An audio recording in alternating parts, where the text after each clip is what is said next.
pengajaran sampai pada sesi yang terakhir malam ini. eh Kalau mau dibilang latihan, ya sebenarnya sudah mulai dari sesi yang ketiga kemarin. Ya, sesi ketiga minggu lalu itu berkaitan dengan tindakan kuratif dalam arti kalau kita sedang marah atau mengalami tubuh kita itu memberi sinyal bahwa kita akan marah, maka yang dilakukan adalah seperti yang dijelaskan dalam sesi yang ketiga. Itu berarti berkaitan dengan kuratif. Ketika kita mengalami situasi itu, apa yang kita lakukan? Silakan dibaca dan dengar kembali sesi pengajaran yang ketiga. Nah, latihannya akan kita lanjutkan pada sesi yang terakhir ini yang lebih bersifat rohani dan bukan kuratif, ya. Karena waktu untuk bisa merespon ketika orang mengatakan sesuatu dan kita meresponnya dengan baik meskipun kita marah, itu tidak bisa eh, misalnya kita meninggalkan situasi itu lalu kita pergi doa, itu nggak mungkin. Hanya bisa dilakukan dengan teknik psikologi seperti yang saya sampaikan di sesi yang ketiga yang bersifat kuratif. Jadi langsung ketika mengalami itu langsung melakukan tindakan ya seperti itu. Dan malam ini kita masuk ke latihan rohani yang sifatnya preventif. Apa artinya? Kita menyiapkan hati kita, melatih sesuatu sehingga hati kita itu terbentuk dengan ya kedamaian. Ya, jadi hatilah yang menjadi daerah yang menentukan, wilayah yang menentukan kita meresponnya dengan baik atau tidak. Kalau orang memiliki hati yang selalu penuh dengan kebencian atau tidak damai, maka apapun yang dia alami berupa reaksi, omongan, tindakan, perilaku, atau mungkin pengalaman-pengalaman masa lalu yang hadir kembali pada saat kini, itu akan mudah menyulut kemarahannya karena hatinya tidak diolah. Ya, jadi latihan rohani hari ini lebih mengarah kepada bagaimana melakukan latihan-latihan supaya hati kita ini penuh dengan kedamaian. Orang yang memiliki hati yang damai itu akan tidak akan terprovokasi, ya, tidak akan terprovokasi oleh apapun yang berasal dari luar. Katakanlah ketika kita dikatakan ya kurang mampu, kurang pandai, kurang pintar, tidak akan menimbulkan sikap reaktif, marah. Karena bagi kita, kita sudah berdamai dengan diri kita sendiri. Tidak lagi mempersoalkan saya pintar atau saya bodoh, tetapi saya adalah saya. Itu artinya orang sudah memiliki kedamaian dalam batinnya. Ya, demikian juga dalam hal-hal yang lain, misalnya ketika dikatakan kurang mampu, miskin, dia akan tidak tersinggung dan melampiaskan ketersinggungannya itu dengan marah. Karena dia sudah berdamai dengan dirinya. Iya, dia menerima dirinya apa adanya, hatinya penuh dengan kedamaian. Tidak lagi mempersoalkan dan mempersyaratkan sesuatu yang datang dari luar supaya dia dianggap menjadi orang yang terhormat dan lain sebagainya. Ya, jadi Bapak-bapak padang gurun itu lebih mengolah apa yang ada di dalam hati. Beberapa pertemuan pertama, kedua, ketiga, saya selalu mengutip apa yang dikatakan oleh Bapak-bapak padang gurun bahwa akhirnya ketika orang hidup dalam doa dan keheningan, musuh yang harus dia taklukkan itu adalah dirinya sendiri. Ya, apa yang ditaklukkan dari diri kita sendiri itu adalah emosi. Ya, emosi.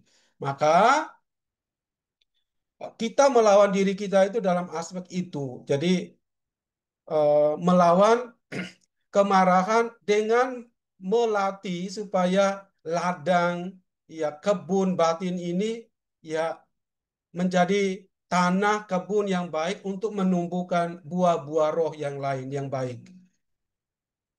Baik, Bapak Ibu, supaya tidak memperpanjang waktu, saya mulai dengan malam hari ini kalau memang waktunya cukup akan saya bahas semua, tapi kalau tidak, Ya, nggak apa-apa. Yang penting saya menyinggungnya secara keseluruhan. Latihan yang pertama itu latihan keheningan. Pada sesi yang ketiga, saya berbicara tentang metode mindfulness ya, yang didasarkan pada kognitif terapi. Jadi, keheningan itu menjadi sebuah latihan supaya apa? Kesadaran diri. Ya, orang yang suka marah itu orang yang tidak bisa mengenal dirinya dan menguasai dirinya. Maka latihan keheningan itu latihan untuk memiliki kemampuan merasa, punya kepekaan terhadap apa yang dialami oleh diri kita saat ini. Ya, jadi demikian juga dalam hal perubahan pola pikir. Hanya bisa bagi orang yang hidup dalam keheningan, ya, yang bisa melakukan proses perubahan, transformasi pikiran. Ya. Jadi mari kita lihat latihan keheningan itu. Sesudah itu ada latihan meditasi. Ya, ini sudah sering dilakukan oleh Bapak dan Ibu. Hanya persoalannya kita tidak konsisten. Kita seperti orang yang seperti orang sakit yang kalau butuh obat baru ya minum obat. Padahal ini latihan latihan rohani yang bisa secara preventif menyiapkan hati kita untuk menghadapi situasi-situasi yang barangkali kita tidak sangka-sangka terjadi. Iya, seperti kalau orang mau pergi ke tempat yang malaria, orang harus minum rutin. Ya, bahkan sebelum berangkat ke tempat yang malaria itu orang harus minum obat malaria untuk preventifnya. Ya, demikian juga Latihan dalam latihan keheningan ini, ya, meditasi. dan meditasi. Jadi sesuatu yang barangkali sudah dimulai oleh kita, dilanjutkan, ya, asal ya secara konsisten dilakukan. Kalau tidak, itu seperti kita membiarkan sesuatu yang berguna, tetapi tidak sampai membentuk. Iya. Jadi kalau meditasi setiap hari di pagi dan malam, besoknya pagi dan malam, setiap hari seperti itu, maka akan membentuk seperti orang yang olahraga, kalau hanya sekali tidak akan pernah mengubah struktur ya Iya. kesehatannya. Demikian juga orang yang suka membentuk tubuh yang maco, itu tidak bisa hanya sekali. Dia harus rutin. Demikian juga dalam latihan rohani, tidak hanya seperti sedang mimpi. Mimpi baik baru melakukan, kalau tidak, ya berjalan Dari sebenarnya sesuai dengan ini. Jadi harus dilatih secara konsisten setiap hari. Itu meditasi. Sedangkan yang ketiga itu adalah doa batin. Nah, ini jarang kadang-kadang kita kita kurang paham apa tuh arti doa batin. Nanti saya akan jelaskan. Dan yang terakhir itu adalah bagaimana membuat sebuah cerita kisah tentang jiwa kita atau tentang diri kita yang saya berikan menurut pengajaran Santa Edith Stein. Jadi bagaimana kita mengenal diri kita mulai bangun sampai pagi, lalu kita mencatat semua perjalanan jiwa kita sepanjang hari itu, dan kemudian menemukan pola-pola supaya kita merasa bahwa kita tidak berjalan sendiri, tapi kita berjalan bersama dengan Tuhan dalam hari itu. Baik, kita masuk ke hal yang pertama soal keheningan. Apa sih keheningan? Ya, jadi Bapak Ibu kalau saya omong tentang keheningan itu berarti ada tiga aspek. loh, Latih untuk ya berkaitan dengan bicara, ah, tidak hanya mengurangi percakapan yang tidak perlu, tetapi juga memilih kata-kata dengan bijaksana dan penuh kesadaran. Nah, ini teknik keheningan itu mulai dengan keheningan bicara. Bicaralah sedikit, kemudian ketika bicara, pilihlah kata-kata yang bijaksana dan penuh kesadaran. Jangan asal keluar atau pada saat sudah kata-kata sudah terucapkan baru kita sadar. Kok ini kata-kata yang saya sampaikan ternyata menyakiti orang. Sebelum engkau menyakiti orang, pertimbangkan baik-baik. Sebelum engkau mengatakan sesuatu, pertimbangkan baik-baik apa efeknya bagi orang yang nanti juga berdampak pada diri sendiri. Itu.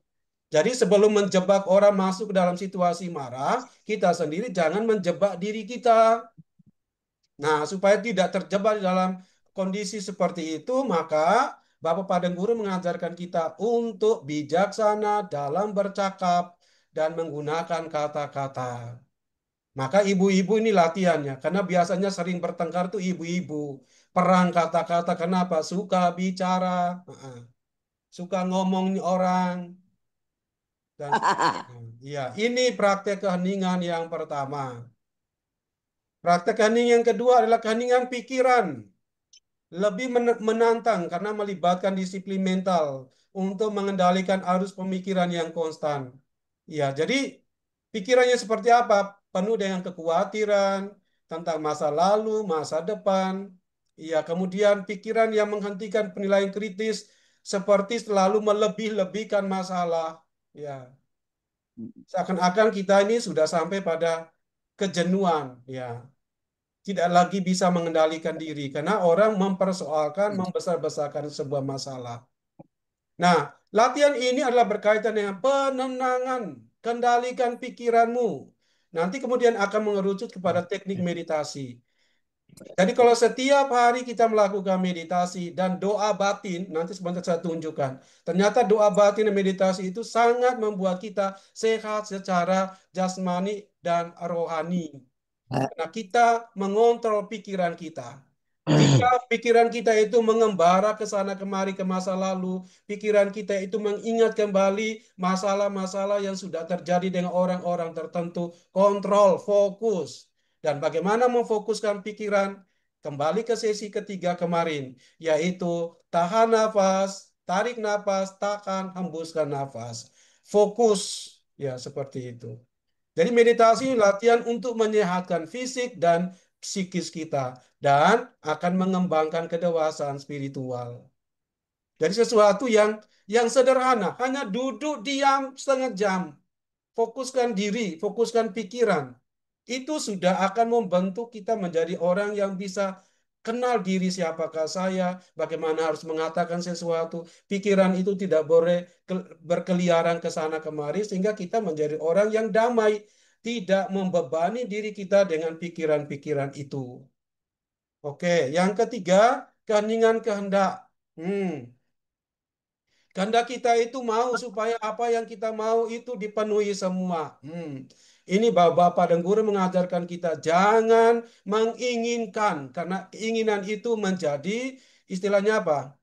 Penjara bagi diri kita sendiri. Kekecewaan akan muncul dari sana kalau orang tidak misalnya dibebani oleh keinginan-keinginan yang tidak teratur.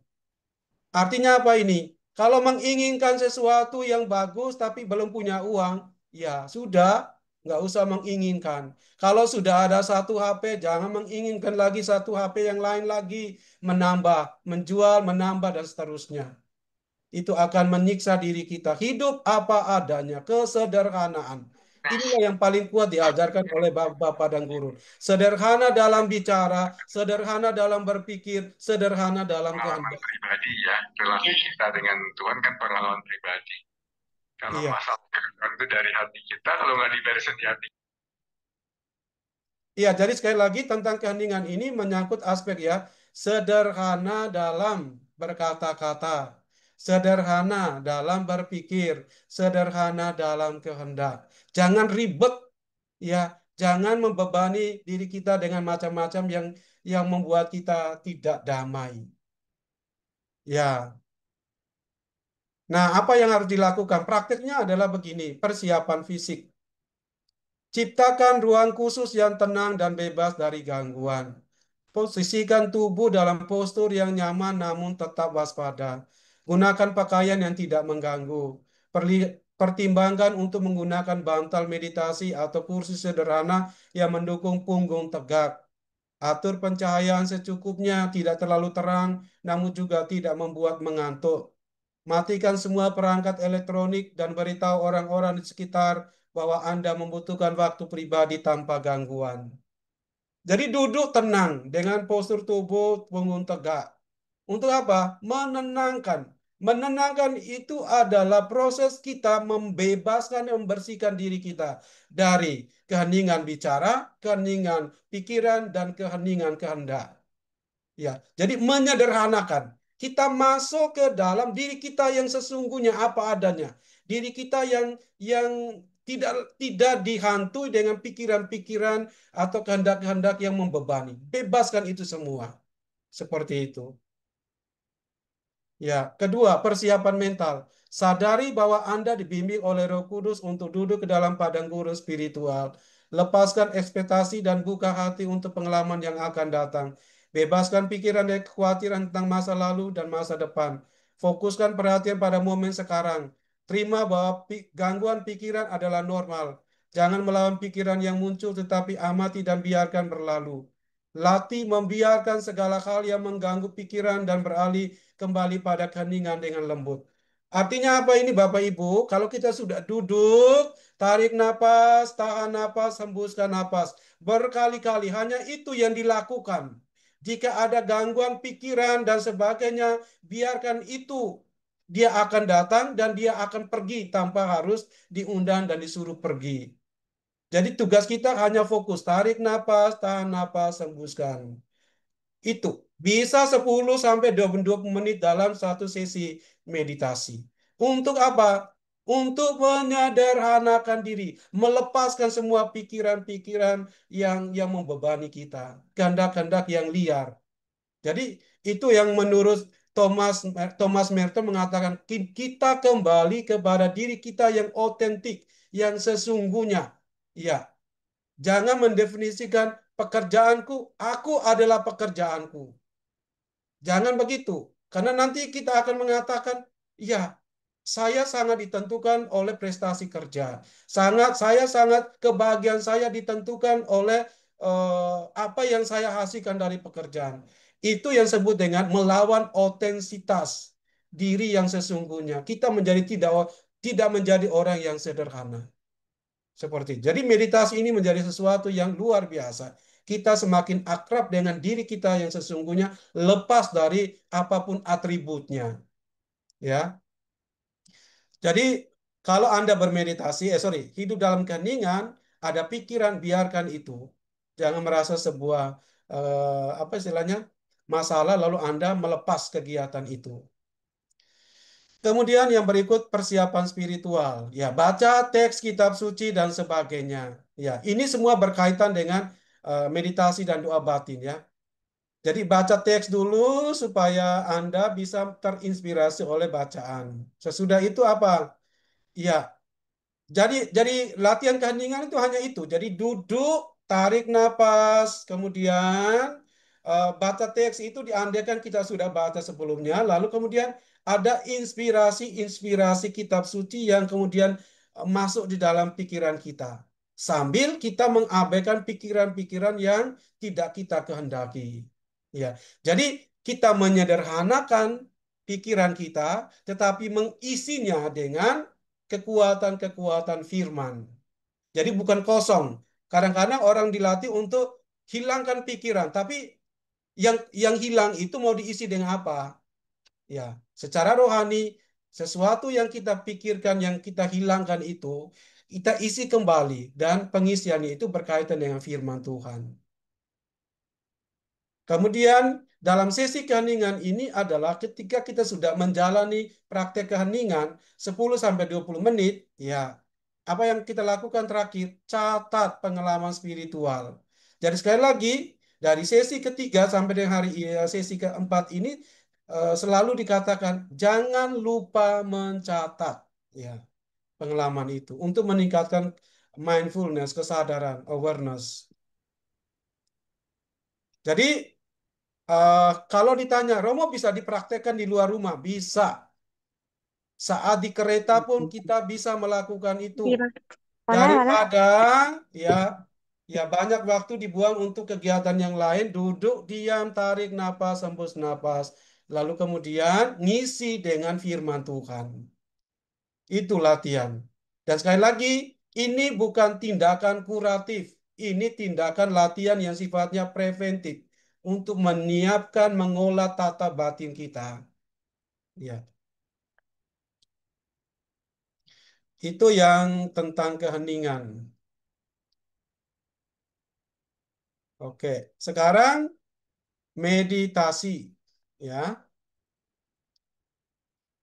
Hampir sama dengan keheningan tadi ya. Iya, sama. Posisi tubuh, duduk dengan punggung tegak dalam posisi yang nyaman. Postur tubuh yang stabil namun rileks membantu menyeimbangkan kondisi mental kita. Jadi ini ringkasnya begini Bapak Ibu. Baik keheningan tadi maupun meditasi semuanya sama, ya. Bedanya adalah bahwa praktek keheningan itu, ya, dalam praktek keheningan itu kita bisa eh, tujuannya adalah menenangkan batin, melepaskan semua apa yang menjadi penjara atau beban pikiran kita. Ya, seperti itu. Sedangkan meditasi itu kita melakukan proses itu sama dengan keheningan, tetapi dia akan ditambah dengan aspek yang lain yang nanti akan saya jelaskan ya. Baik, sama fokus perhatiannya juga sama ya. Waktu meditasi kita tutup mata kita perlahan dan arahkan perhatian pada ritme napas yang masuk keluar. Tarik napas, tahan napas, keluarkan napas. Ya, hembuskan ya. Tarik napas, tahan napas, lalu keluarkan.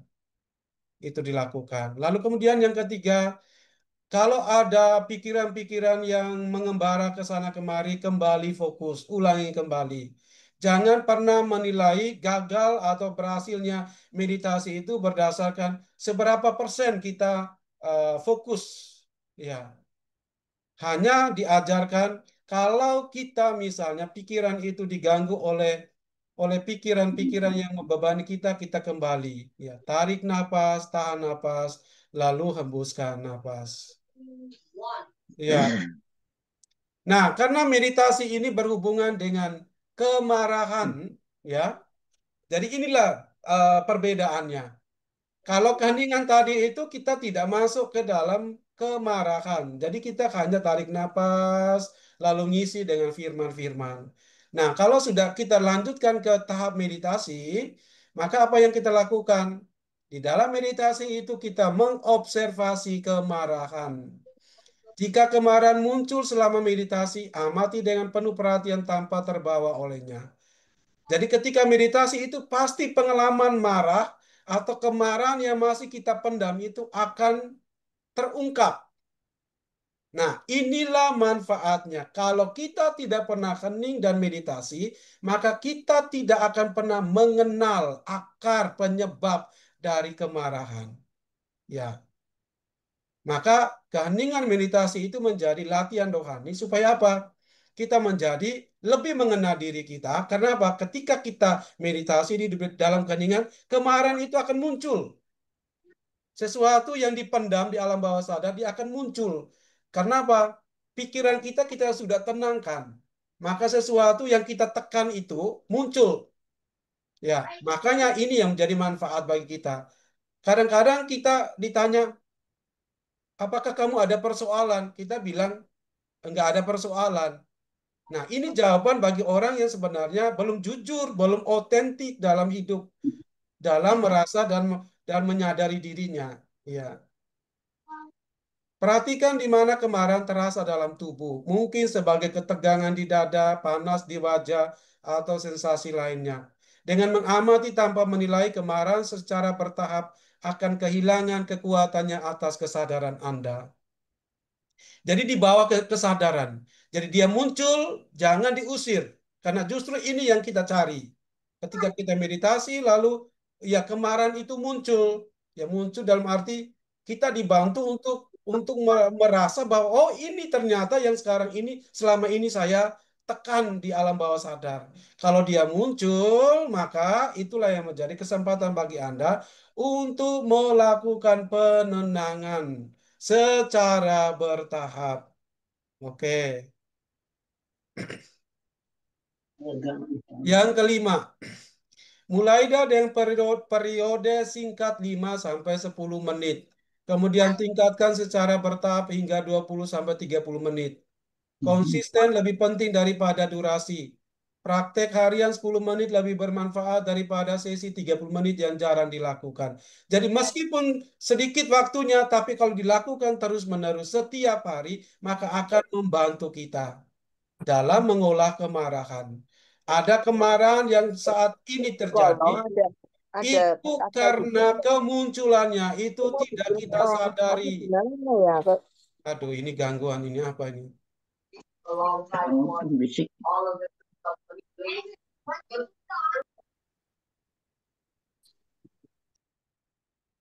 Iya, oke. Jadi meditasi itu sama dengan keheningan tadi. Hanya bedanya meditasi itu kita masuk ke dalam bagaimana kita kemudian sadar tentang emosi kita, lalu kemudian dibawa ke alam kesadaran kita. Jadi kita tidak boleh tolak. Kalau keheningan itu kita menolak segala pikiran, biar kita lebih otentik. Sedangkan meditasi ini kalau ada muncul kemarahan itu jangan ditolak. Kita harus masuk lebih dalam dari kemarahan itu. Ya. Jadi misalnya ketika tarik napas, tahan napas hembus berkali-kali, kemudian tiba-tiba kita ingat perasaan emosi kita itu semakin menguat, semakin beramarah ketika kita ingat seseorang yang memarah kita di saat atau pada waktu yang lalu. Jangan abaikan itu. Masuk ke dalam itu. Semakin merasakan bagaimana kita seperti dipermalukan, bagaimana waktu itu kita menangis dan sebagainya. Jadi masuk ke situasi seperti itu. Supaya apa? Semua perasaan emosi itu terungkapkan, dikeluarkan. Maka orang bisa menangis pada saat itu. Dan oleh para psikolog, ketika orang bisa mengungkapkan kemarahan dengan menangis dalam meditasi, itu menjadi sebuah proses menetralkan diri dari kemarahan itu. Jadi ini sebuah praktek yang sebenarnya ada kerja otak, kerja emosi. Ya, seperti itu. Baik, sekarang saya tunjukkan untuk membuat Bapak Ibu sadar bahwa oh ternyata sesuatu yang sederhana ini kalau dilakukan dengan terus-menerus dan konsisten akan bermanfaat. Karena ini merupakan sesuatu yang dilakukan oleh Bapak-bapak padang gurun. Mereka mengatakan begini, manfaat keheningan bagi pengendalian amarah. Satu, menciptakan jarak. Praktek keheningan menciptakan jarak antara diri dan pemicu kemarahan. Ya, jarak ini memberi kita ruang untuk melihat situasi dengan lebih jernih dan tidak terjebak dalam reaksi otomatis. Pada sesi yang pada sesi yang ketiga minggu lalu saya mengatakan bahwa terapi mindfulness yang digabung dengan kognitif itu adalah orang hening supaya milik kedamaian, tetapi juga dengan kedamaian yang ada itu dia bisa melihat ya pola pikir yang salah dari jarak yang berbeda. Jadi menjaga jarak dengan masalah. Pikiran itu beda dengan fakta. Kadang-kadang orang terjebak di dalam emosi karena menyatukan pikiran dan fakta. Ya, sesuatu yang sebenarnya tidak terjadi, tetapi karena otak itu sudah mengkonstruk cara berpikir, maka antara yang terjadi itu dengan otak itu menjadi sesuatu yang memicu kemarahan. Ya, oke. Jadi kita diminta untuk jaga jarak dengan melakukan keheningan. Abah Pomen mengatakan, ketika kamu melihat kemarahan muncul dalam dirimu, dia bilang, segera tarik diri dalam keheningan dan berdoalah sampai kedamaian pulih. Ya. Dalam keheningan kita belajar bahwa ada jeda antara stimulus dan respon. Stimulus itu apa? Sesuatu yang muncul dari omongan, dari pembicaraan, dari yang dilihat, dari yang didengar. Yang memunculkan respon. Respon yang bagaimana? Kalau orang tidak hidup dalam kedamaian, maka dia akan reaktif. Marah dibalas dengan marah. Ya, jadi ini terletak dalam sikap respon. Dengan melatih keheningan, orang akan menjaga jarak, memberi jeda. Seperti itu.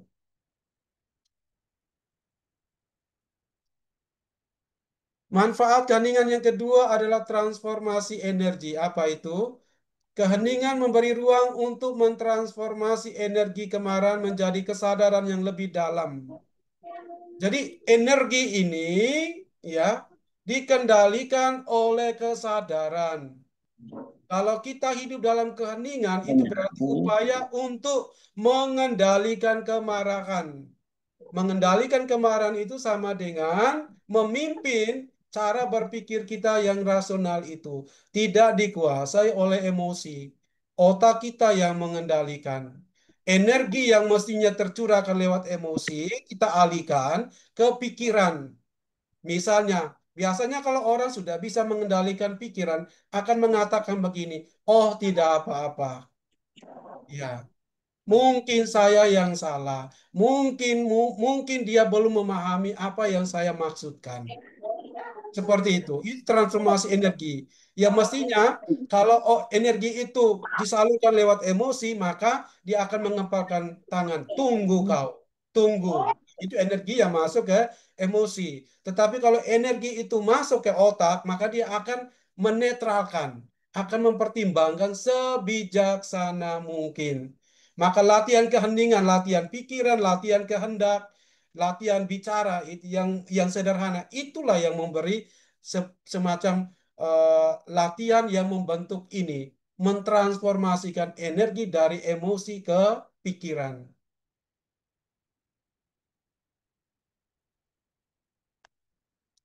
Berikutnya, manfaat ketiga adalah pemulihan kesadaran. Keheningan membantu memulihkan kesadaran kita yang sering terputus saat emosi masih berkuasa. Dalam diam, kita dapat kembali melihat situasi secara utuh, tidak hanya dari sudut pandang ego yang terluka. Evagrius Ponticus, seorang guru padang guru menulis, seorang yang marah dikuasai oleh pikiran sempit.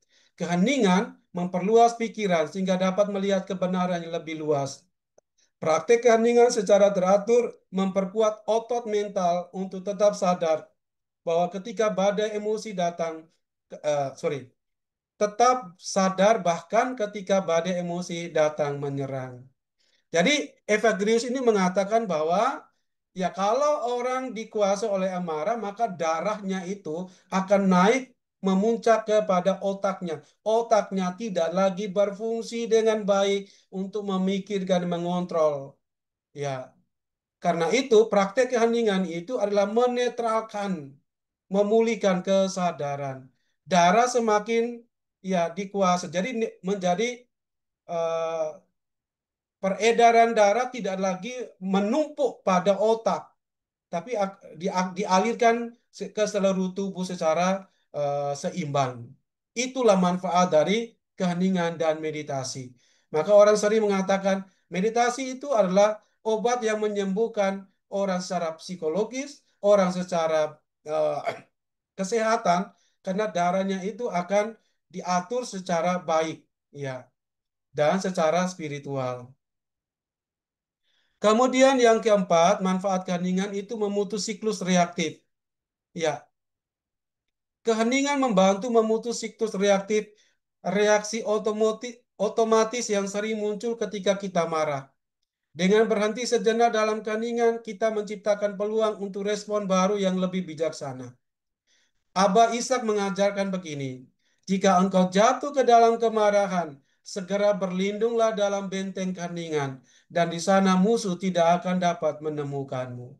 Inilah kutipan-kutipan untuk sekedar mengingatkan Bapak Ibu bahwa praktek keheningan itulah praktek yang sudah dirasakan manfaatnya oleh Bapak-Bapak padang gurun yang hidup pada abad 3, 4, dan 5. Ya, oke. Karena itu, tantangan dalam praktek keheningan itu adalah kebosanan dan ketidaksabaran. Ya, ini. Biasanya kalau semangatnya itu di awal, kita mencoba satu dua kali. Sesudah itu, orang karena tidak sabar, cepat bosan, orang tidak melanjutkan lagi. Kemudian tantangan yang kedua, pikiran yang berkelana. Ya. Kalau orang tidak tahu tentang apa sih gangguan-gangguan dalam meditasi dan keningan dan bagaimana mengatasinya, maka orang akan melepaskan praktek ini. Teresia Avila mengajarkan jika ada gangguan-gangguan pikiran, biarkanlah itu dia datang karena dia datang tanpa diundang, dia pergi pun tanpa diusir. Biarkan dia datang secara natural. Jangan melawan karena dia akan datang dan pergi. Seperti itu. Jangan sampai kita menjadi orang yang tidak lagi melanjutkan praktek ini karena selalu, aduh Romo ini saya nggak bisa konsentrasi, banyak pikiran-pikiran. Nah, kalau baru satu kali, pasti itu jelas normal. Dua, tiga kali pasti akan terjadi seperti ini. Sulit untuk konsentrasi.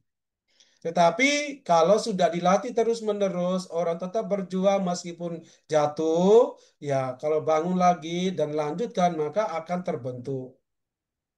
Kemudian ekspektasi dan keterikatan. Ya, meditasi itu bukan sesuatu yang istilahnya suatu pengalaman kita ingin sesuatu yang kita kita mau capai pada saat meditasi itu. Jadi hilangkan ekspektasi itu, ya. Jangan karena itu Evagrius Ponticus mengatakan jangan berdoa untuk memenuhi keinginanmu karena mereka tidak selaras dengan kehendak Tuhan. Jadi ya, kalaupun Anda tidak merasakan kegunaan dari meditasi, abaikan itu.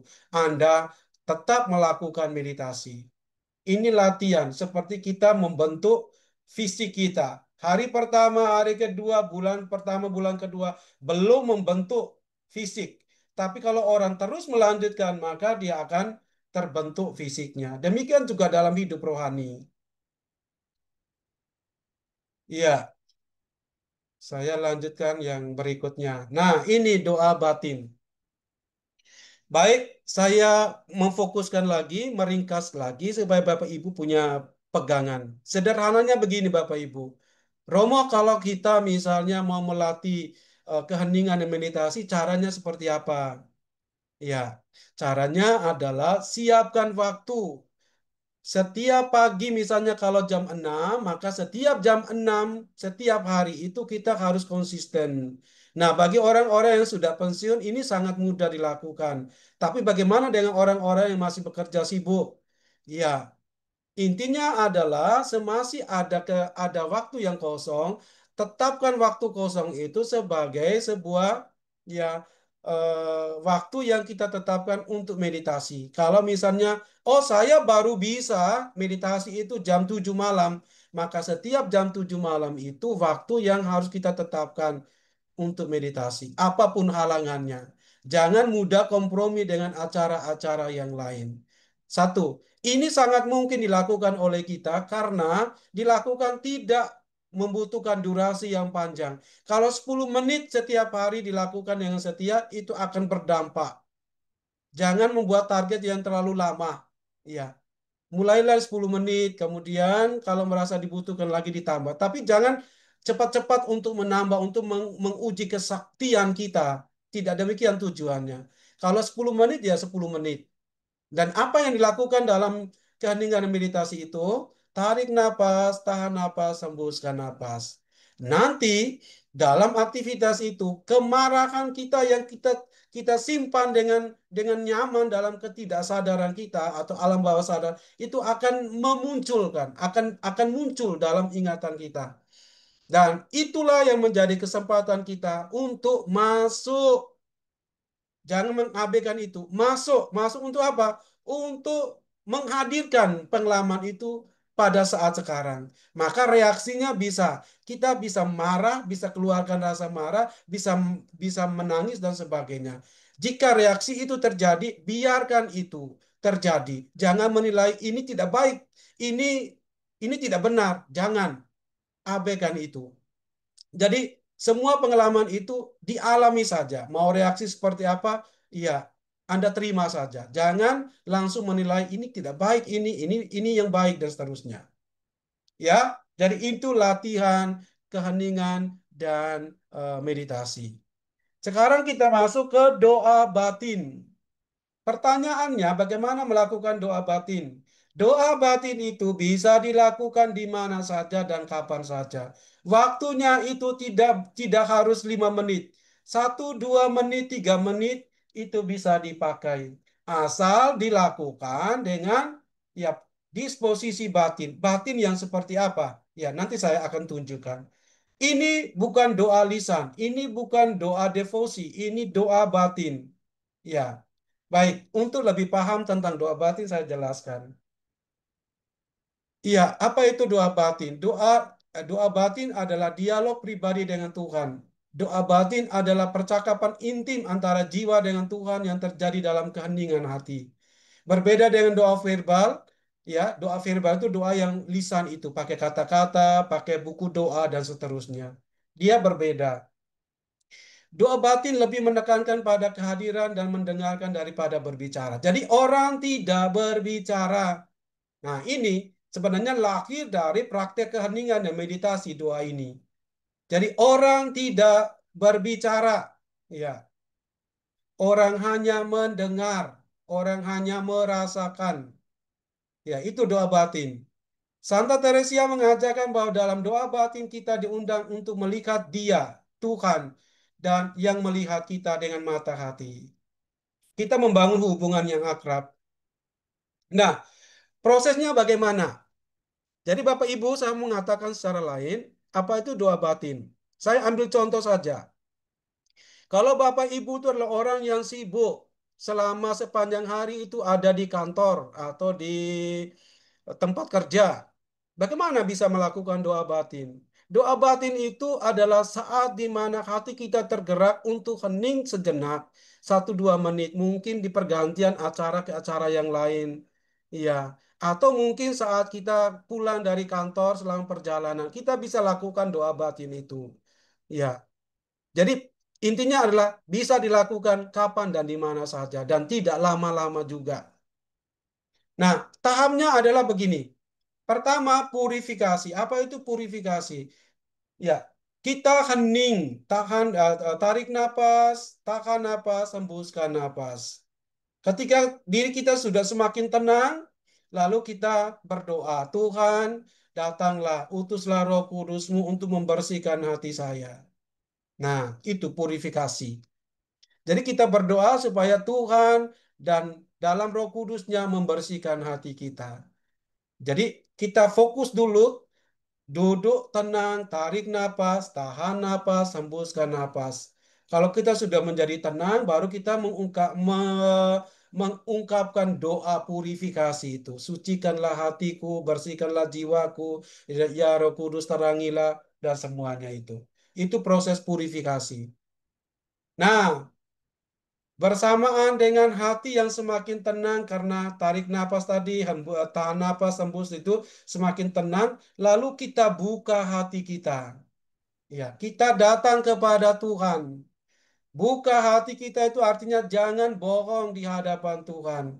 Bawa seluruh pengalaman kita. Misalnya contoh, ketika kita keluar dari kantor itu, kita itu menyimpan rasa marah. Kita marah kepada teman kerja kita, tapi kita tidak berani mengungkapkannya dan tidak menunjukkannya. Maka buka hati di sini itu artinya apa? Dengan ketenangan yang kita sudah ciptakan, dengan duduk diam, tarik napas, tahan napas, hembus napas itu, kita buka hati kita. Kita lihat diri kita yang sebenarnya yang saat itu mengalami, misalnya rasa marah terhadap teman kerja kita. Kita bawa itu kepada Tuhan. Lalu yang berikutnya adalah fokus pada Yesus. Ini tahap yang ketiga. Fokus pada Yesus. Apa artinya? Diandaikan kita sudah pernah membaca dan mengingat peristiwa-peristiwa yang terjadi, yang ditulis dalam kitab suci terutama Injil. Karena Injil itu berhubungan dengan apa yang dikatakan oleh Yesus dan apa yang dilakukan oleh Yesus. Jadi tahap yang ketiga ini adalah kita menghadirkan diri dalam kisah. Saya ambil contoh. Teringat tentang kisah Yesus yang duduk di sumur bercakap-cakap dengan perempuan. Nah, perempuan yang berdosa itu di sumur Yakub. Apa sih yang dipercakapkan oleh Yesus? Apa sih intinya? Nah, kita teringat, ya. Oh, Yesus mengatakan, ya, akulah air hidup. Ya. Terus perempuan itu mengatakan, berilah aku air itu. Ya, seperti itu. Nah, ini kisah yang kita harus ingat. Supaya apa? Fokus kita itu adalah kepada apa yang dikatakan oleh Yesus, apa yang dijawab oleh Yesus, atau yang dipercakapkan antara Yesus dengan tokoh yang lain itu. Dan kita memposisikan diri sebagai orang yang kalau contoh tadi itu sebagai perempuan. Ya, contoh yang lain misalnya kisah tentang perempuan yang kedapatan berzina. Dia dibawa ke hadapan Yesus dan Yesus diminta untuk mengizinkan mereka merajam melempari perempuan itu dengan batu. Apa yang dipercakap antara Yesus dengan perempuan itu? Kita ingat. Yesus mengatakan, "Di manakah mereka?" Lalu Yesus bilang, "Aku pun tidak menghukum engkau. Mulai dari sekarang jangan berbuat dosa lagi." Nah, tugas kita apa? Ya, supaya bisa masuk ke tahap yang ketiga ini, tugas kita adalah memposisikan diri kita itu seperti, ya, seperti perempuan yang berzina itu, yang dituduh atau yang akan dirajam. Supaya apa? Di sana kita mendapatkan emosi kita. Iya, emosi kita itu semakin terintegrasi dengan pengalaman orang-orang itu dengan Yesus. Jadi, oh sorry. Ya, tahap yang kedua, sorry kalau saya cepat ya. Tahap kedua itu kan kita buka hati, kita bawa persoalan kita. Contoh tadi adalah marah yang tidak tersampaikan kepada teman kerja kita. Nah, kemudian kita masuk ke tahap yang ketiga. Tahap yang ketiga ini adalah kita memposisikan diri kita itu ada di dalam ya kisah Yesus itu. Contoh yang terakhir tadi tentang perempuan yang kedapatan berzina.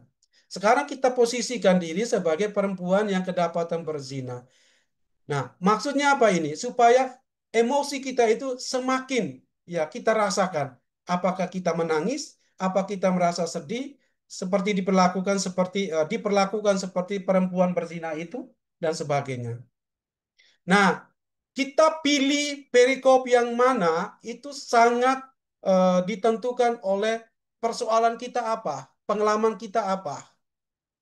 Ya, jadi mau pilih perikop yang mana saja boleh asal perikop itu sesuai dengan apa yang kita alami saat itu. Ya, supaya benar-benar nanti di dalam dialog batin nanti itu nyambung mulai dari buka hati, fokus pada Yesus, kemudian akan ke dialognya. Bentuk dialognya seperti apa? Dialog inilah yang menjadi inti dari doa batin tadi. Doa yang keluar dari pergulatan pengalaman nyata.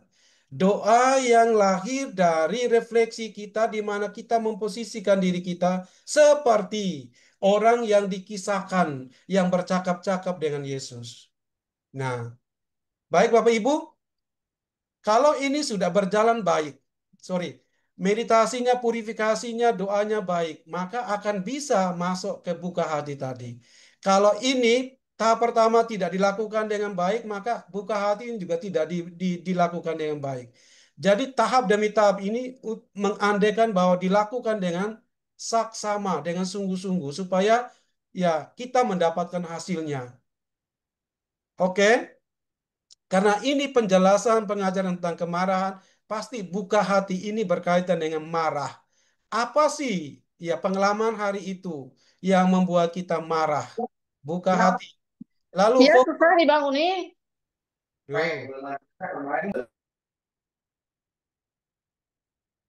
fokus pada Yesus ya, fokus pada Yesus. Saya sudah jelaskan apa artinya fokus pada Yesus. Lalu sesudah kita mendapatkan emosi-emosi di saat kita fokus pada Yesus itu, barulah kemudian kita berdialog dengan Tuhan. Nah, dialog dengan Tuhan ini, kata-kata yang kita sampaikan ini itu menjadi kata-kata yang yang selalu kita ulangi kembali. Diulang kembali selama sesi doa batin itu.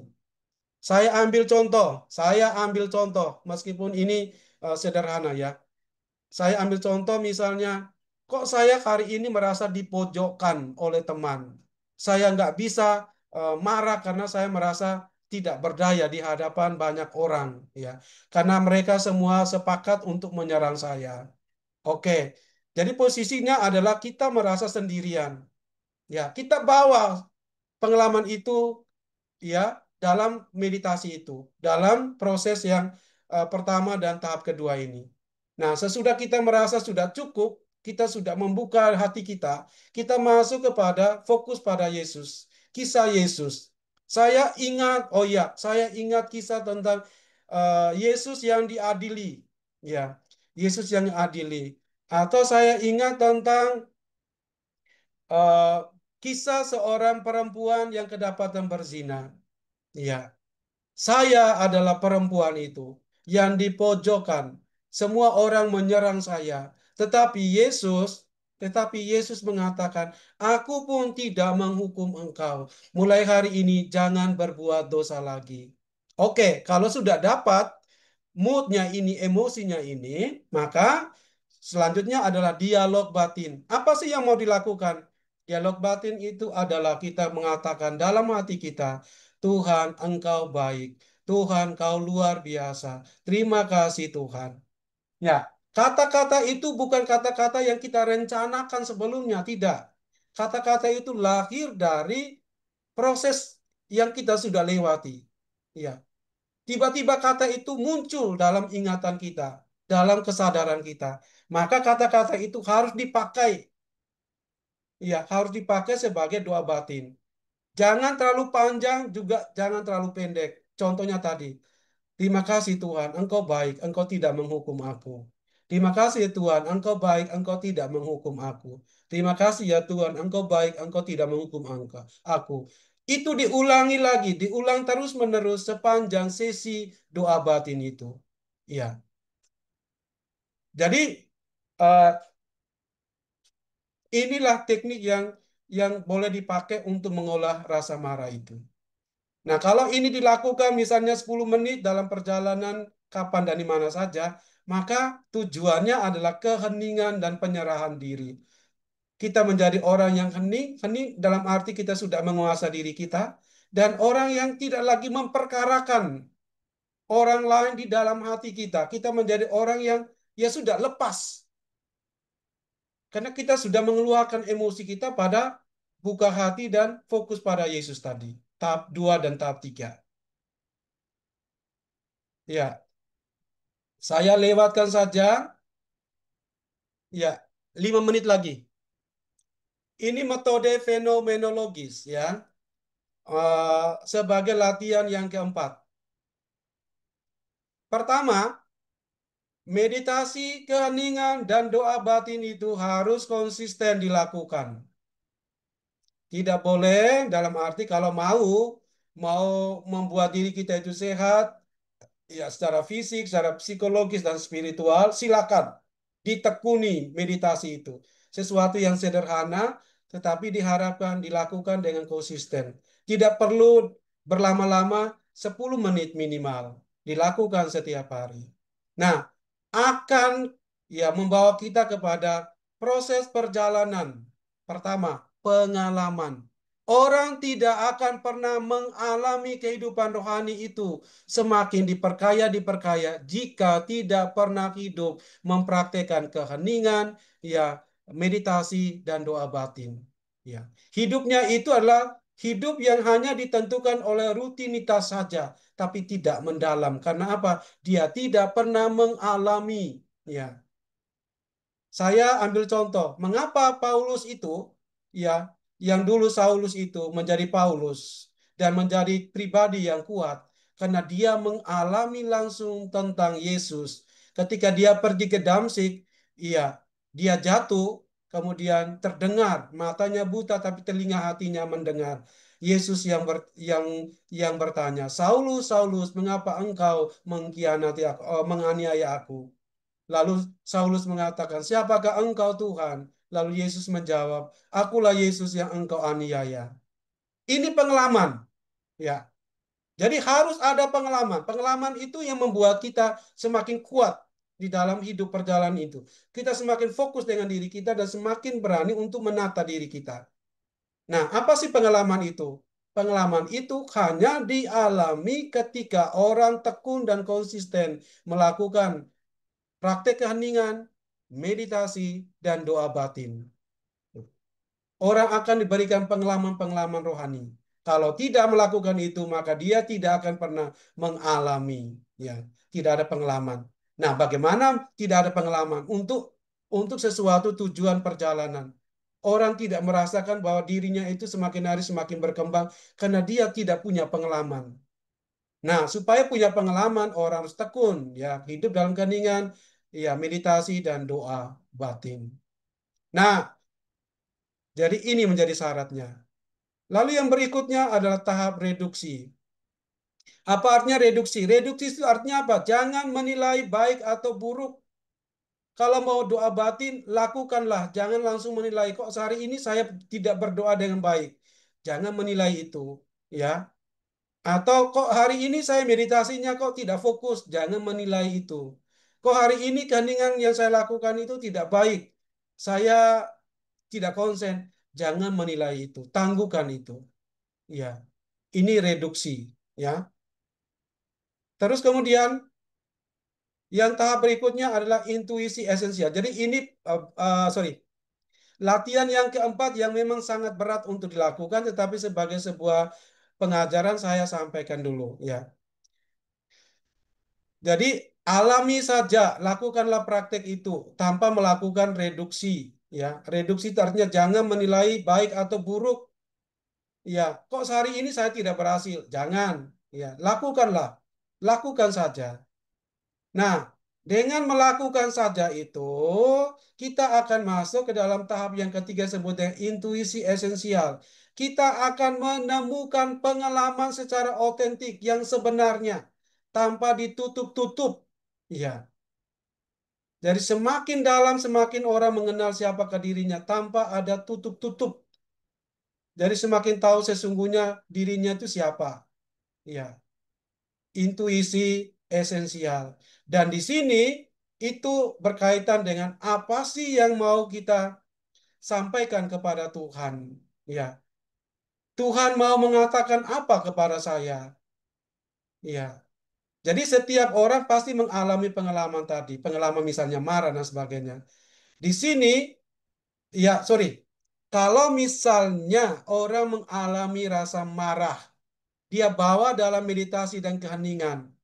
Jangan menilai sesuatu itu, marah itu sebagai yang negatif. Kok saya meditasi tapi munculnya marah?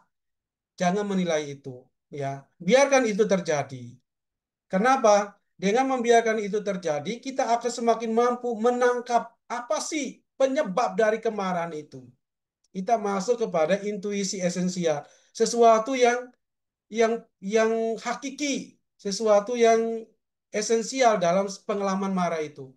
Ya, yang paling inti. Oh, ternyata saya merasa marah itu karena bukan orang lain yang melakukan kesalahan, tetapi karena saya menyimpan kemarahan saya terhadap ya ibu saya atau bapak saya. Nah, di situ. Ya. Jadi itu sudah masuk ke intuisi esensial. Dan di sini kita akan bertanya kepada diri kita sendiri, apa sih maksud Tuhan mengirim pengalaman ini kembali pada saat ini? Tuhan mau mengatakan apa kepada saya? Oke, sesudah ada kita menangkap intinya, kita menemukan yang sesungguhnya alasannya, ya, yang ada di dalam marah itu. Karena marah itu bukan sebuah yang tunggal, dia ada penyebabnya. Ya. Berikutnya, sesudah kita menangkap intuisi esensial yang sesungguhnya, kita masuk kepada sintesis makna. Ini istilahnya tinggi-tinggi, tapi maksudnya adalah kita eh, masuk ke dalam proses membandingkan sama dengan fokus pada Yesus tadi, doa batin tadi. Ya, oh iya ternyata pengalaman saya ini seperti yang dialami oleh perempuan dalam kisah perempuan yang kedapatan berzina. Oh iya, pengalaman saya ini seperti apa yang kita dapatkan dari inspirasi kisah Yesus. Ya, supaya apa? Kita mendapatkan sintesa dari pengalaman kita bahwa oh ternyata ini adalah panggilan saya untuk menjadi seperti Yesus. Nah, ini sudah sintesis maknanya. Dan yang terakhir adalah bagaimana mengintegrasikan makna. Artinya kalau kita sudah dapatkan maknanya, bagaimana makna itu, pesan yang kita dapat dari proses ini, ya kita bawa dalam kehidupan kita. Ya, seperti itu. Baik, saya kembali kepada moderator atau MC untuk memandu kita dalam pertanyaan dan diskusi.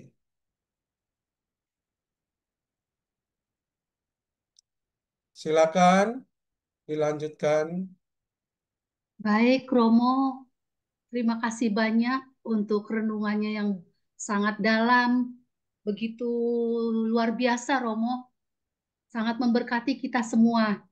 Sehingga tadi saya melihat bagaimana Romo ada menyampaikan tahapan-tahapan, kemudian metode dari yang harus kita lakukan untuk mengatasi rasa marah itu. Kemudian masuk ke dalam meditasi, lalu ke pengolahan doa batin. Sungguh luar biasa, Romo. Romo, kalau misalkan nih dengan materi yang Romo sampaikan ini bisa dilakukan secara offline, Romo misalkan Romo ada pertemuan gitu, secara offline tuh pasti sungguh luar biasa Romo, banyak pasti yang mau ikut serta untuk bisa langsung Iya, iya. mempraktekkan. Itulah yang ide awal saya mengatakan bahwa kalau hanya pengajaran, ya ya lumayan lah kita bisa paham. Ya, Tapi untuk bisa benar, menjadikan ini sebagai sebuah latihan rohani perlu offline, ya. Karena kita benar langsung Romo. dibimbing, Jadi ya kita seperti itu. bisa langsung praktekkan, kita juga langsung bisa mengalami sendiri ya Romo. Ya, ya. Sungguh luar biasa Romo. Romo, saya lihat di kolom chat belum ada nih pertanyaan yang masuk. Mungkin mereka sangat terpukau dengan materi yang Romo sampaikan dengan sangat luar biasa itu. Tapi sambil kita menunggu mereka ya Romo, para devosan komunitas Mujizat Kerahiman Ilahi untuk menyampaikan pertanyaan-pertanyaannya, atau mungkin juga ingin yang raise hand, saya persilakan. Tapi sebelum itu, kita mau mendokumentasikan dulu ya Romo, Ya. pertemuan kita malam ini. Mohon kepada Ibu Bapak, saudara-saudari terkasih, untuk membuka kameranya. Kepada Ibu Silva, saya mohon bantuannya. Silakan Bu Silva. Oke, terima kasih Bu Yeni. Bu Yeni sebenarnya banyak masuk Ya, pertanyaan, tapi kayaknya direct. Nanti saya forward ya. oke. Oke, Baik, sekarang Bapak terima Ibu kasih. berikan senyumannya dulu. Hmm, supaya lebih masuk apa yang tadi sudah Romo paparkan buat kita semua. Satu,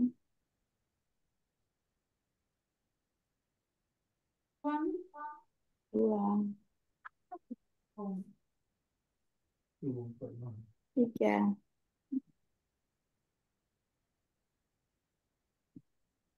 Hmm. Baik, saya kembalikan Bu Yeni. Baik, Bu Silva, terima kasih banyak yang sudah mendokumentasikan acara kita malam ini. Romo, selanjutnya sebelum kita masuk dalam sesi tanya jawab, saya juga mohon izin Romo untuk menyampaikan informasi persembahan kasih.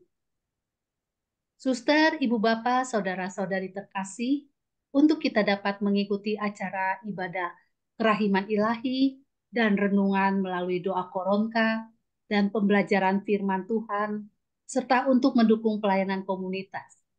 Mujizat kerahiman ilahi, silakan suster, ibu bapak, saudara-saudari yang berkenan memberikan persembahan kasihnya untuk pelayanan komunitas mujizat kerahiman ilahi dapat ditransfer ke rekening BCA dengan nomor 504 028 5956 atas nama Regina Yoselin Lim SE. Bukti transfer dapat dikirim ke nomor WA 62811 657 238. Saya ulangi, persembahan kasihnya untuk pelayanan komunitas mujizat kerahiman ilahi dapat ditransfer ke nomor rekening 504 028 5956 atas nama Regina Yoselin Lim. Bukti transfer dapat dikirim ke nomor WA 62811 657 238. Terima kasih untuk persembahan kasihnya. Tuhan Yesus memberkati. Baik, Bu Silva, boleh ditampilkan, Bu?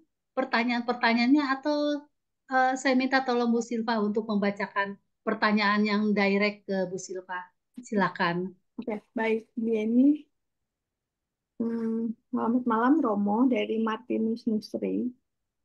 Romo, saya selalu muncul dalam pikiran saya seperti saya stres juga dengan sakit yang saya alami saat ini. Ketika saya pikir kadang-kadang saya emosi dan dengan orang di sekitar saya, Romo. Mohon bantuannya, Romo. Iya, Silakan. langsung jawab ya. Ya, Romo silakan. Baik, stres karena sakit ya. Kemudian sakit, kemudian stres melahirkan emosi dengan orang-orang sekitar. Ya, biasanya begitu ya. Yang pertama itu adalah ya kembali kepada pengajaran tadi. Ya, sarannya adalah lakukanlah meditasi, lakukanlah doa batin. Lakukanlah itu kalau memang awalnya berat untuk dilakukan mulai dari 10 menit. Ya, tarik napas 4 kali, 4 hitungan. Tahan napas 7 hitungan. Hembuskan napas 8 hitungan. Berkali-kali sampai dengan Anda merasa tenang. Napas Anda menjadi lebih teratur dan seterusnya. Ya, itu yang menjadi kekuatan batin juga secara spiritual. Sakit apapun yang dialami, tapi kalau orang memiliki kedamaian hati, itu tidak akan pernah ya merasa tertekan karena hatinya penuh dengan kedamaian. Seperti itu. Jadi eh, praktek heningan, meditasi, doa batin itu menjadi sarana yang boleh dipakai untuk mengatasi bentuk-bentuk emosi apa saja. Mau stres, mau marah, mau dendam, semuanya itu bisa teratasi. Kenapa? Latihan itu yang membuat kita semakin mampu menguasai diri kita. Ya, kalau doa batin itu benar-benar dilakukan mulai dari proses purifikasi, kemudian buka hati, lalu fokus pada Tuhan Yesus, lalu dialog, itu otomatis kalau dilakukan terus-menerus kita akan menjadi orang yang fisik kita sakit, tetapi batin kita ini ya sehat. Ya, seperti itu. Itu sih yang boleh saya jawab. Baik, terima kasih Romo untuk jawabannya. Semoga menjawab ya untuk yang bertanya tadi. Selanjutnya saya bacakan Romo di kolom chat ini, direct dari Bu Silva. Romo, selamat malam. Izin bertanya, saya kurang ngelotok dengan pemahaman tentang perihal menjadi jati diri kita yang murni atau yang sesungguhnya. Dan jangan diidentifikasi diri kita sendiri. Dan bagaimana caranya ya Romo, agar kita bisa lepas dari dogma-dogma yang sudah ada di pikiran kita, yang menjadi akar dari hilangnya jati diri kita. Terima kasih Romo. Silakan Romo. Baik, Thomas Merton tadi yang saya singgung, saya kutip. Dia meminta kita untuk setiap hari melakukan istilahnya praktek kontemplasi. Ya, hening 10 menit atau 20 menit kalau kita mampu. Untuk apa? Semakin menyadari diri. Dengan semakin menyadari diri, kita tahu tentang diri kita yang sesungguhnya. Oh, ternyata, ya, materi itu hanya sebagai atribut. Oh, makanan itu adalah sekedar untuk mengubah rasa lapar ke rasa kenyang. Ya. Terus kemudian, oh kekayaan itu hanya sebagai sarana karena dia tidak menentukan kebahagiaan dan kedamaian. Nah, itu otensitas yang pertama yang kita dapatkan ketika kita melakukan praktek keheningan kontemplasi. Kita semakin tahu bahwa ternyata yang paling penting dalam hidup itu adalah damai dan sukacita. Nah, supaya memperoleh pengalaman kedamaian dan sukacita itu, orang harus apa? Meditasi, orang harus keheningan, doa batin. Nah, caranya bagaimana untuk bisa menjadi orang yang otentik, menjadi diri yang sejati tanpa atribut-atribut yang lain. Ya. Caranya itu adalah jaga jarak. Sederhana dalam pikiran, sederhana dalam berbicara, dan sederhana dalam kehendak. Sudah saya ambil contoh tadi. Ya, jangan memperkarakan orang lain. Ya, sederhanakan pikiran, sederhanakan kehendak. Kalau Anda bermasalah dengan orang lain, sederhanakan pikirannya bagaimana? Lepas semua pikiran masa lalu itu yang membebani kita. Bebaskan kita. Bebaskan diri kita dari pikiran-pikiran kita tentang orang itu. Ya, kita kuburkan ya pikiran itu. Atau kita letakkan itu di laut supaya dia pergi. Ya, kita dibebaskan. Kemudian apa? Sederhana dalam kehendak. Ya, apa artinya? Kalau kita memiliki amarah dengan orang lain, ya, marah dengan orang lain, kita lepaskan kehendak. Kehendak untuk membalas dendam, lepas. Kehendak untuk dihormati, kita lepas itu semua. Ya, kehendak untuk apa saja, ya, kita lepaskan itu semua. Kita menjadi diri kita apa adanya. Dan sederhana dalam berkata-kata. Hening, kurangi dalam hal berkata-kata dan berkata-katalah sebelum ya eh, heninglah, pertimbangkan dengan baik-baik supaya kata-kata yang kita keluarkan itu kata-kata yang tidak berdampak buruk untuk diri kita sendiri. Itu praktek otensitas, sederhana dalam berkata-kata, sederhana dalam berpikir, dan sederhana dalam kehendak. Dan itu semua baru bisa dicapai jika kita tekun dalam keheningan, meditasi, dan doa batin.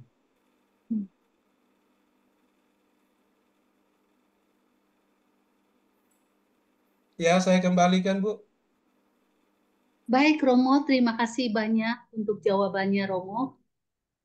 Tadi sebelum kita masuk ke pertanyaan berikut, Romo, tadi saya lihat sudah ada yang resen.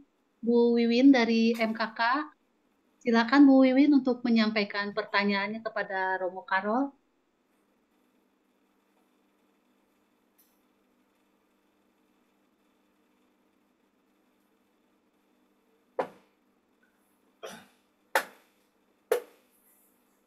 Bu Wiwin,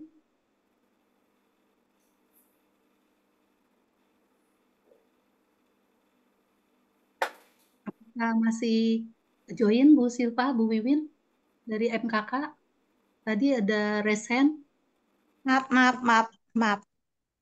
Nah, silakan. Iya, malam Romo Karol. Malam, Bu Wiwin. Romo mau tanya, ketika meditasi, terutama kalau kita udah masuk dalam hati yang tenang, dan kita tuh saya tuh hanya merasa Yesus itu hadir dan merasa kayaknya tenang, tanpa harus, ya kayak Romo bilang 4 7 8 itu mau Ya, seringkali napas di awal itu sepertinya udah nggak perlu diinikan lagi, tapi sudah kayaknya gitu Mo. Nah ya, itu termasuk meditasi yang mana Mo? ya. Sudah pertanyaannya? Iya, itu Oke. aja. Hitungan 4, 7, 8 itu sebagai alat bantu. Ya, untuk memberikan suatu cara berpikir bahwa tarik napas itu biasanya lebih cepat dari hembus napas. Mengapa? Kalau ya tarik napas itu misalnya 10, hembus napasnya itu 4, itulah keadaan emosi. Ya, orang tarik napas dengan seluruh kekuatannya, dia hembuskan cepat. Nah, itu emosi. Itu membuat emosinya meningkat. Tapi kalau kita balik, tarik napasnya sedikit, kemudian tahannya banyak, kemudian hembusnya juga lebih banyak, maka akan lama-lama meredam. Karena emosi selalu berkaitan dengan ritme napas. Kalau napas itu napasnya normal dan sudah dikuasai, maka orang itu memiliki kekuatan, kekuatan yang berasal dari dalam. Kalau bela diri itu, orang yang bela diri, orang berkelahi itu kalau tidak memiliki teknik bernapas yang baik, maka dia akan mudah dikalahkan oleh musuh. Demikian juga dalam meditasi. Meditasi itu latihan pernapasan, menguasai napas tidak terlalu cepat tapi dia normal dikuasai. Satu. Jadi kalau ternyata pernapasan itu sudah menjadi sesuatu yang eh, sudah terbiasa terbentuk, maka tidak butuh lagi hitung 4, 7, 8. Ini kita berbicara berkaitan dengan kalau kita memulai.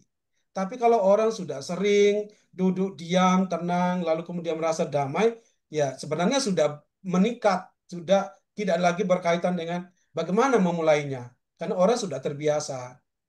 Jadi, apakah ini meditasi? Iya, meditasi. Meditasi itu pemusatan hati dan pemusatan pikiran. Apa sih isi meditasi? Isi meditasi itu adalah kita menyadari kehadiran Tuhan nyata saat ini. Kita menyadari keadaan kita nyata saat ini, otentik. Kalau kita marah, pasti kemarahan itu akan muncul karena kita sudah lepas dari semua ya pikiran-pikiran yang berkeliaran, dari kehendak-kehendak yang berkeliaran. Jadi kita menjadi lebih sadar tentang diri kita. Itulah tujuan meditasinya. Nah, supaya tidak kosong dalam meditasi, apa yang dilakukan? Ya, di dalam meditasi pun orang bisa doa batin, mengisinya dengan firman Tuhan, mengisinya dengan dialog batin, seperti itu. Jadi ada perkawinan antara keheningan, meditasi, dan doa batin. Begitu, Bu Wiwin. Oke, makasih Romo. Yuk. Ya, terima kasih Romo sudah menjawab. Semoga menjawab atas jawaban dari Romo ya Bu Wiwin. Thank you. Selanjutnya Romo ya Bu Wiwin. Thank you. Ya, sama-sama. Selanjutnya Romo, saya akan bacakan pertanyaan yang sudah masuk di kolom chat dari Ibu Suryani. Apa beda doa batin dengan Lexio Divina? Terima kasih Romo untuk pengajarannya. Silakan Romo.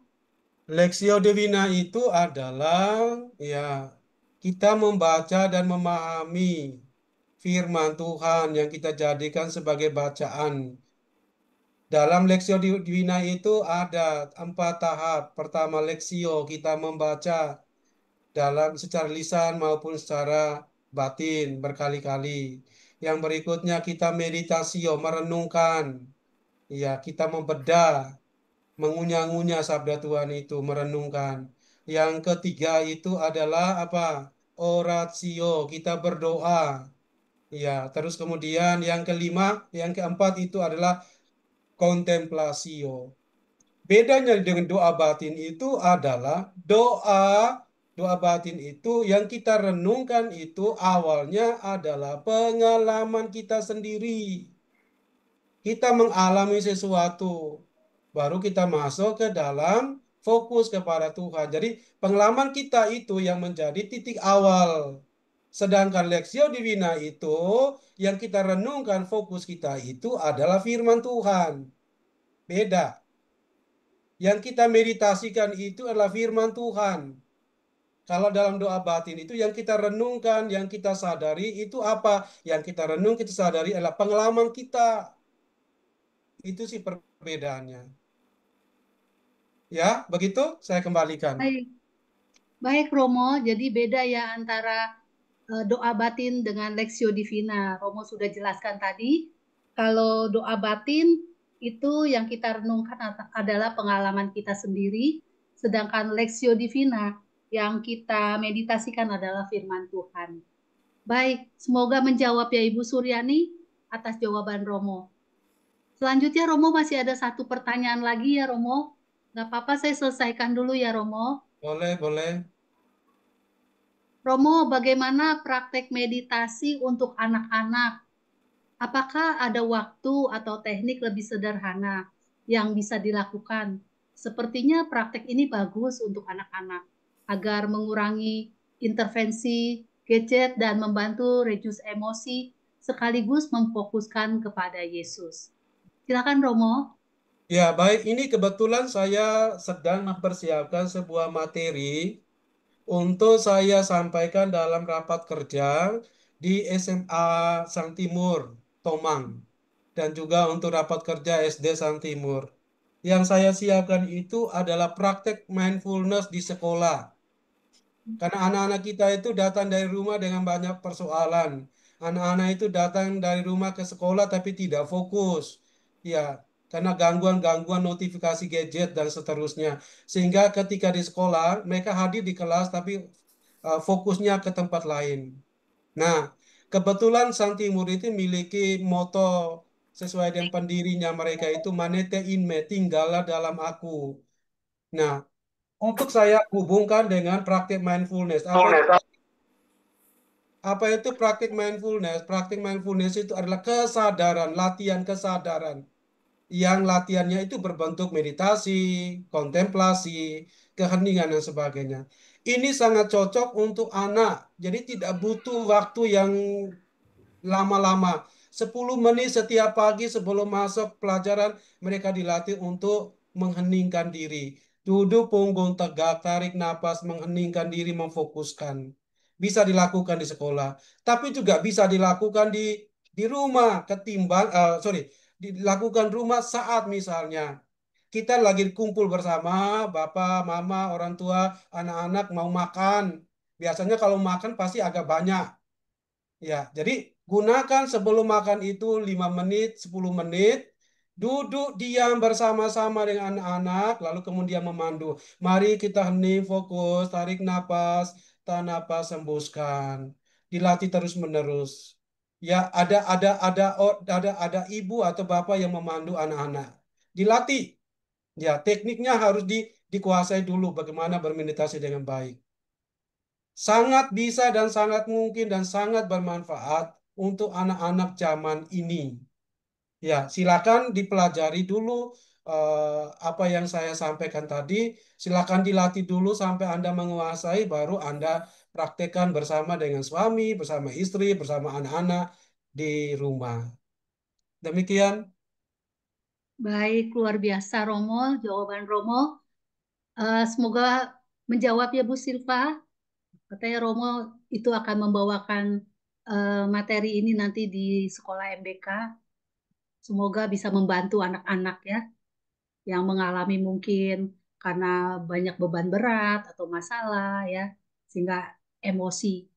Ya baik Romo, saya lihat di kolom chat sudah tidak ada lagi pertanyaan, maka kita masuk ke dalam sesi kata penutup ya Romo. Lagi pula saya lihat juga hari sudah mulai larut malam. Terus terus 10.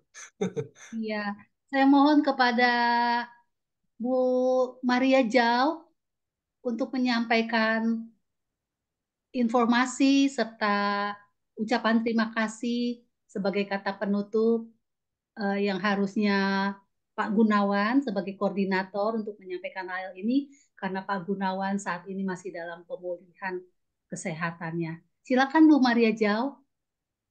Terima kasih Bu Yeni. Terima kasih Romo yang Terima kasih. sudah maraton ya Romo 1 sampai 4. Sudah maraton mengajarkan kepada kita walaupun mungkin menurut Romo tidak bisa detail ya. Beberapa waktu yang lalu Romo sudah bicara sama saya mengenai offline supaya lebih tuntas ya Bu Yeni begitu.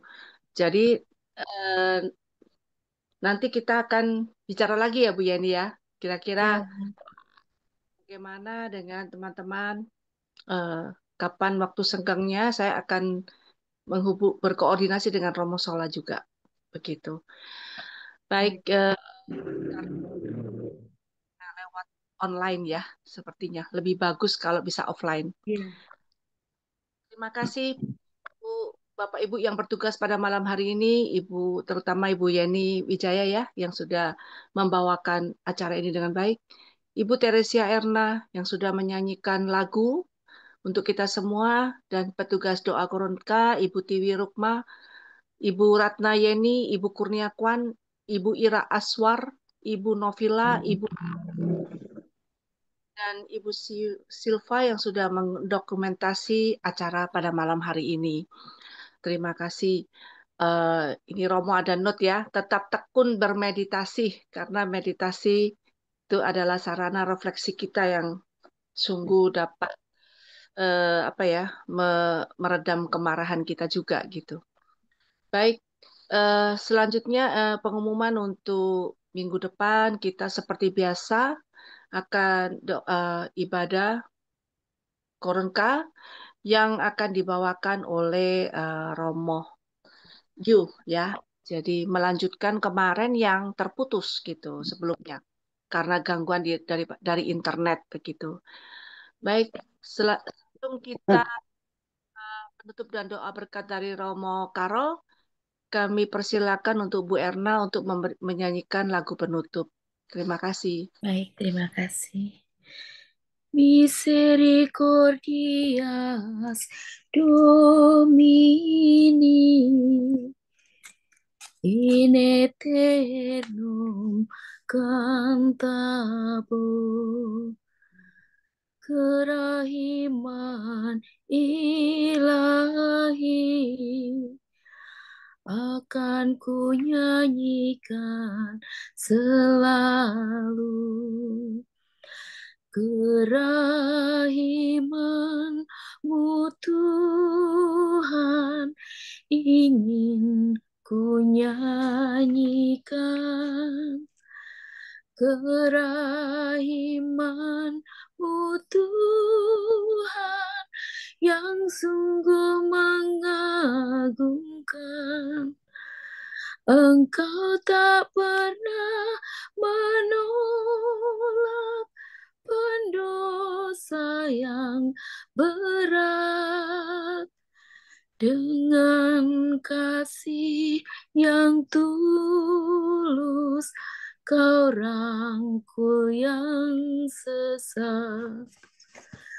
Misericordias Domini in aeternum cantabo, kerahiman ilahi akan ku nyanyikan selalu. Kerahiman-Mu Tuhan ingin ku alami selama aku hidup dan di saat ajalku. Dampingi aku Tuhan, tunjukkan rahmat-Mu. Jangan biarkan aku terpisah dari-Mu. Misericordias Domini in aeternum cantabo, kerahiman ilahi akan ku nyanyikan selalu. Terima kasih. Baik, Romo Karol. Sekali lagi kami mengucapkan banyak terima kasih, Romo. Romo sudah menyampaikan materi renungan dengan sangat baik, sangat luar biasa, mulai dari sesi 1 sampai sesi 4. Sehat-sehat selalu ya, Romo. Biar Tuhan berkati karya-karya dan pelayanan Romo. Terima kasih juga kepada Ibu Bapak, para devosan komunitas Mujizat Kerahiman Ilahi yang telah hadir pada malam ini, juga kepada para petugas. Saya persilakan Romo untuk menyampaikan doa penutup dan berkat penutup. Mari kita bawa hati kita, pusatkan hati dan pikiran kita untuk berdoa. Ya Tuhan, kami bersyukur untuk seluruh penyertaan-Mu mulai dari sesi 1, 2, 3 yang sudah kami jalani minggu-minggu yang lalu. Dan hari ini kami telah selesaikan sesi pengajaran yang keempat sebagai akhir dari keseluruhan pengajaran di bawah tema bebas dari rasa marah. Kami merasa bahwa apapun yang telah kami berikan belum cukup untuk bisa membantu kami. Karena itu dampingilah kami untuk lebih dalam mendalami tema ini dan mempraktekannya dalam kehidupan kami. Sehingga waktu yang sudah kami pakai, pengajaran-pengajaran yang sudah kami dengar ini bermanfaat untuk kehidupan kami. Tidak hanya mendengar dan mengerti, tetapi mampu untuk bisa melakukannya karena kami sadar hal yang kami dapatkan dari pengajaran ini bermanfaat untuk kedamaian dan sukacita hati kami.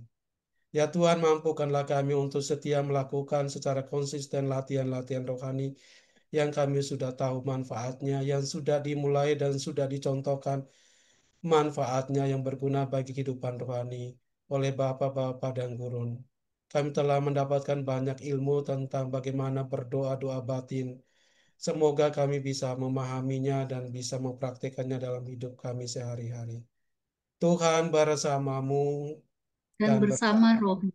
Semoga kita sekalian dan istirahat kita malam hari ini diberkati oleh Allah yang Maha Kuasa, Bapa dan Putra dan Roh Kudus. Amin. Amin. Terima kasih.